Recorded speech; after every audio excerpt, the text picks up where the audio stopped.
Sheria ya Ohm au kwa Kiingereza Ohm's Law.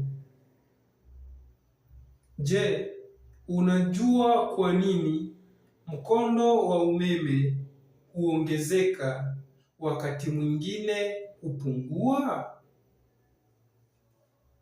Tazama jedwali hili.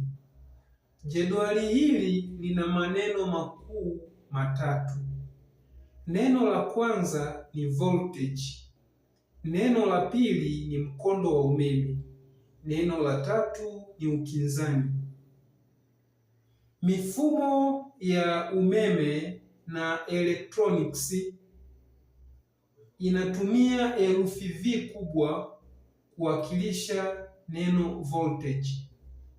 Inatumia herufi I kubwa kuwakilisha neno mkondo wa umeme.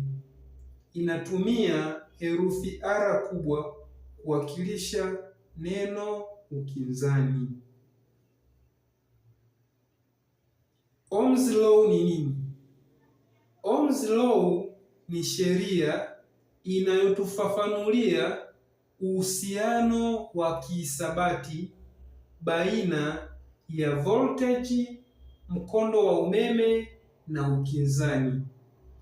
Ohm's Law ni sheria inayotupa uhusiano wa kihisabati baina ya voltage, mkondo wa umeme na ukinzani.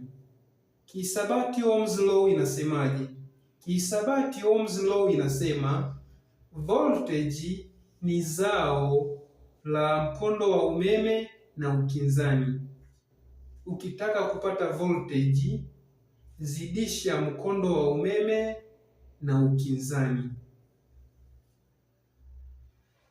Ohm's Law. Ohm's Law inasema voltage na mkondo wa umeme huongezeka au hupungua sambamba, lakini ukinzani huwa kinyume cha mkondo wa umeme. Ohm's Law inasema voltage na mkondo wa umeme huongezeka au hupungua sambamba, lakini ukinzani huwa kinyume cha mkondo wa umeme. Nini maana ya Ohm's Law? Maana ya Ohm's Law ni kwamba voltage ikiongezeka na mkondo wa umeme unaongezeka. Voltage ikipungua na mkondo wa umeme unapungua. Voltage ikiongezeka wakati ukinzani nao umeongezeka, mkondo wa umeme unapungua. Hii kwa nini? Hii ni kwa sababu voltage husababisha msukumo wa umeme. Ukinzani huzuia msukumo wa umeme.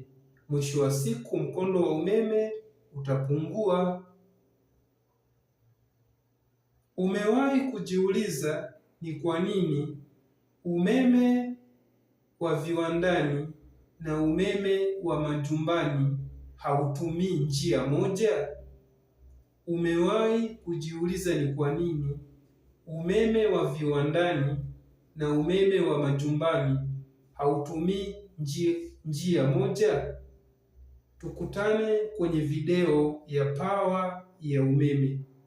Usisahau kulike, kukomenti na kushare.